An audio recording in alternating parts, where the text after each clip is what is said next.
धन्यवाद सम्पूर्णलाई मलाई यस करीमा स्थानमा उपस्थित गरेर आफ्नो केही शब्दहरू राख्ने अवसर प्रदान गरिदिनु भएकोमा म न्यू मोडल एकाडेमी बनेपा 10 रेशम मार्ग कक्षा 9 की छात्रा सेलिना राउत अत्यन्तै हर्षित छु।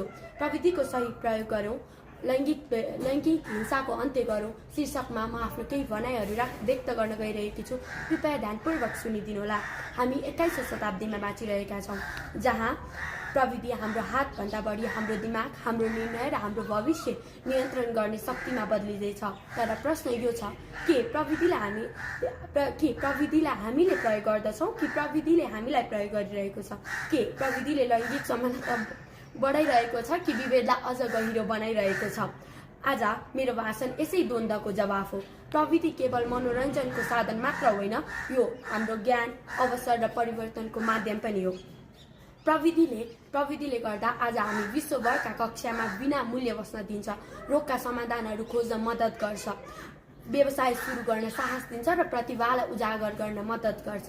यदि हामीले प्रविधिको उचित प्रयोग गर्यौँ भने यो उडान हो, यो सफलता हो, सफलताको बाटो हो, यो सम्भावना हो। यदि दुरुपयोग गर्यौँ भने यो अन्धकार हो, यो बिग्रिएको भविष्य हो। आज प्रविधि हाम्रो साथी मात्र होइन, धेरैको लागि जोखिम पनि बनेको छ। साइबर बुलिङ, गलत सूचना, निजी गोपनीयताको उल्लङ्घन, लैङ्गिक भेदभाव जस्ता चुनौतीहरू बढिरहेका छन्। इन्टरनेटले स्वतन्त्रता दिएको छ, तर जिम्मेवारी बिनाको स्वतन्त्रता अव्यवस्था हो।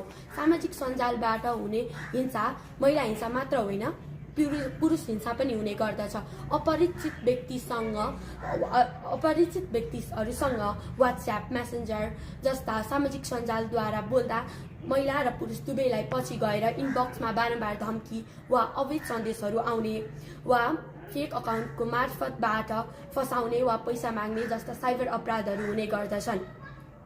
त्यसैले हामीले प्रविधिको प्रयोग गर्नुपर्दछ, प्रविधिले हामीलाई होइन। अब आउँछ हाम्रो समाजको सबैभन्दा गहिरो घाउ, लैङ्गिक हिंसा।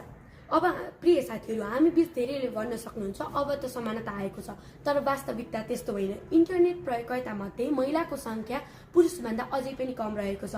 प्रविधिको क्षेत्रमा महिलाको सहभागिता अझै पनि कम भइरहेको छ।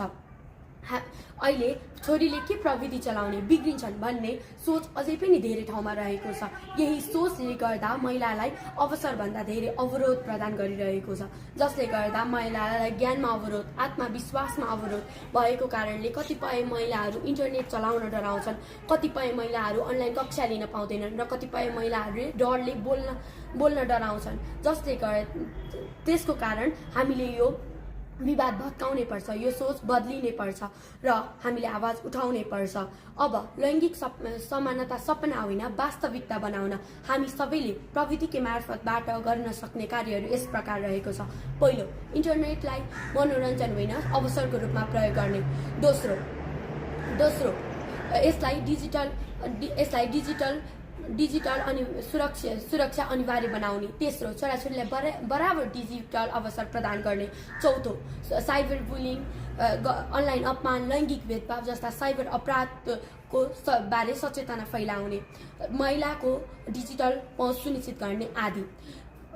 यो प्रविधि केवल उपकरण होइन, शक्तिको स्रोत हो। यदि यो शक्ति केही हातमा मात्र रह्यो भने विभेद बढ्छ, तर यो शक्ति सबैले बराबर प्रयोग गर्न पायो भने समाज बन्छ। प्रविधिको संसार विशाल छ, अवसरको आकाश असीमित छ। त्यसैले हामीले एक मात्र निर्णय लिनुपर्छ, डुब्ने कि उड्ने।